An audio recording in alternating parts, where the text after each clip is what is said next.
మిషన్లు కానీ ఎలక్ట్రికల్స్ కానీ ఫోన్లు కానీ ఎలక్ట్రికల్ వస్తువులు ఏది ఉన్నా ఖరాబ్ అయితే అవి తీసుకొచ్చి వాటర్ దగ్గర పెట్టాలి. ఇంటికి స్వచ్ఛ ఆటో వస్తుందా? కంటిన్యూ వస్తుంది. స్వచ్ఛ ఆటోలో మీ ఇంటి దగ్గర వచ్చి ఆటోలో చెత్త వేయాలి, బయట ఎక్కడ పడితే అక్కడ వేయాలి. ఇప్పుడు మంచిగా రోడ్ల మీద వేసి అనుకో చెత్త మనకే ప్రాబ్లం అవుతుంది.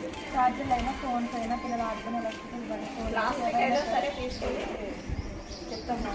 కూలర్లు కానీ ఖరాబ్ అయిపోతే పైన పెట్టుకోకండి, తీసుకుపోయి వాడాల్సి పడ పెట్టండి. స్వచ్ఛ ఆటలో పాడైపోయినాయి వాషింగ్ మిషన్, కూలర్, ఫ్రిడ్జ్, తర్వాత గ్రైండర్స్, మిక్సర్, ఎలక్ట్రికల్ ఐటమ్స్ ఏవైనా ఉంటే ఇది పాడైపోయిందని వాడాల్సి తీసుకోండి.